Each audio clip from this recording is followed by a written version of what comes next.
तो बच्चों हम लोग अपवर्तक जान चुके हैं क्या होता है और समापवर्तक, और उसके बाद महत्तम समवर्तक अर्थात मासा।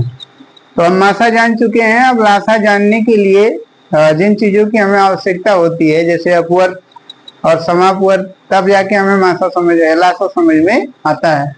तो सबसे पहले बच्चों आज हम लोग चौथे वीडियो में अपवर्त जानेंगे क्या होता है।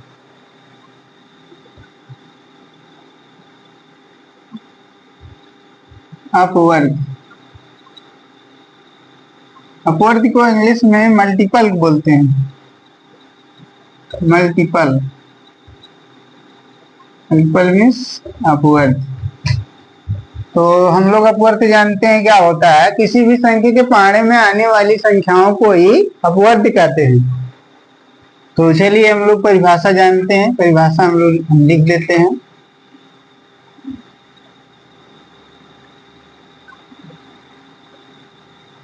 किसी संख्या के पारे में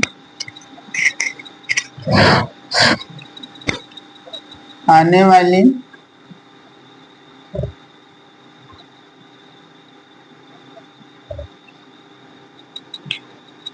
संख्याओं को, किसी संख्या के पारे में आने वाली संख्याओं को अपवर्त कहते हैं।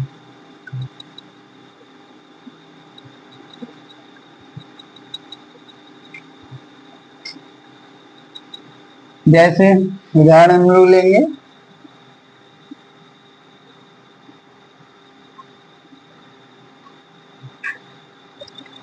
जैसे 4 के अपवर्त बराबर, तो हमने परिभाषा में बताया कि किसी संख्या के पारे में आने वाली संख्याओं को अपवर्त कहते हैं। तो 4 के पारे में सबसे पहली संख्या आएगी 4, 4 का नाम 4, 4 दूना 8, इसके बाद 4 तिया 12, फिर 4 चौक 16 और फिर 4 पच्चे 20। किसी भी संख्या का पहला अपवर्त वही संख्या होता है और अंतिम अपवर्त को ज्ञात नहीं किया जा सकता क्योंकि पारा कभी भी खत्म नहीं होता है। तो 4 पच्चे 20, 4 छक 24। तो यहीं पे हम लोग कामा लगाते हैं और ये डाट डाट का निशान बना देते हैं। निशान हमें बताता है कि 4 के सभी अपवर्तों को लिखना संभव नहीं है। तो ये हमारा हो गया आंसर। इसके बाद हम लोग देखेंगे 6 के अपवर्त, 6 के अपवर्त। तो 6 का नाम 6, 6 दूना 12, 6 त्रिक 18, 6 चौक 24 और 6 पच्चे 30, 6 छवक 36, फिर डाट डाट डाट। ये हो गए हमारे 6 के अपवर्त हो गए। इसके बाद हम लोग एक और लेंगे उदाहरण, इसमें हम लोग ले लेते हैं 7, 7 के अपवर्त।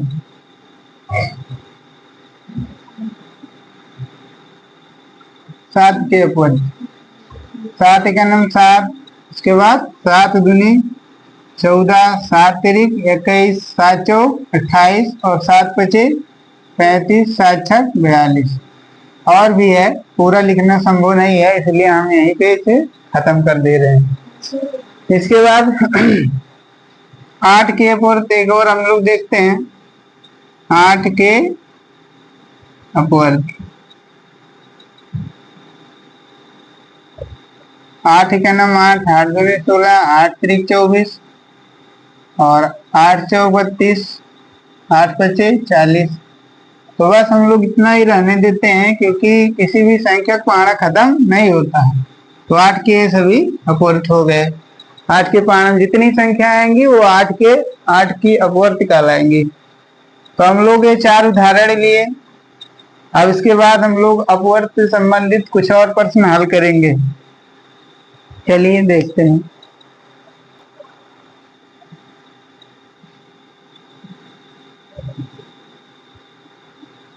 निम्न लिखित संख्याओं, निम्नलिखित संख्याओं के प्रथम प्रथम मीन्स पहले, पहले 5 अपवर्ड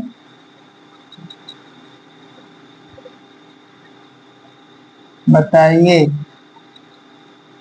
इस तरह से प्रश्न देता है, निम्नलिखित संख्याओं के प्रथम अर्थात पहले 5 अपवर्ग बताइए। तो हम लोग इसमें पहले प्रश्न में लेंगे 8 ले लेते हैं। इसके बाद हम लोग लिखेंगे हल, फिर लिखेंगे 8 के अपवर्ग के। तो 5 ही अपवर्ग हमें लिखना है, प्रश्न में कहा गया है। तो 8 के 8, 8 दूनी 16, अतिरिक्त 24, 8 चौक 32, 8 25 40। ये हो गया हमारा आंसर इस प्रश्न का। इसके बाद हम लोग दूसरा प्रश्न लेंगे और इसमें लेंगे 9।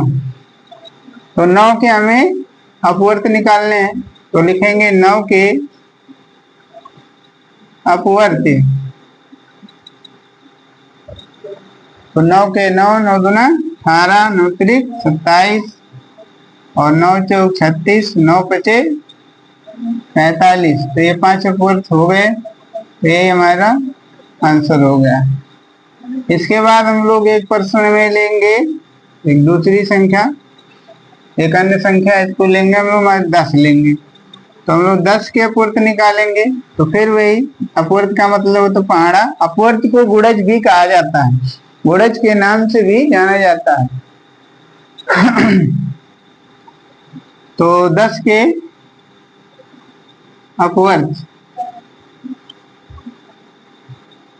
तो 10 का नाम 10, 10 दूना 20, 10 तिया 30, 10 चौक 40, 10 पच्चीस 50। ये हो गया हमारा आंसर।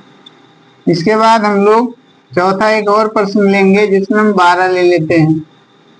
5 प्रश्न हम लोग करेंगे, उसके बाद अपवर्त को समाप्त करेंगे। तो 12 के अपवर्त, 12 के अपवर्त बराबर 12 पहाड़ा 5 बार पढ़ के लिख देंगे जो जो संख्या आएंगी। 12 का नाम 12, 12 दूना 24, 12 तिया 36, 12 चौक 48 और 12 25 60। ये हमारा हो गया आंसर। इसके बाद हम लोग 5वें प्रश्न में लेंगे 16 ले लेते हैं। 16 के 16 ले लेते हैं और हम लोग सबसे पहले लिखेंगे हल। हल में लिखेंगे 16 के अपवर्त।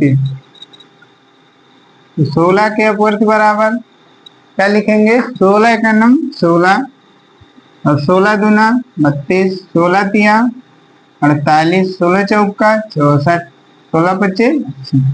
ये हमारा हो गया आंसर। तो अपवर्त को हम लोग समाप्त करते हैं। यदि हमारा वीडियो अच्छा लगा होगा तो हमारे चैनल को सब्सक्राइब करिए और बेल आइकन को प्रेस करिए। धन्यवाद।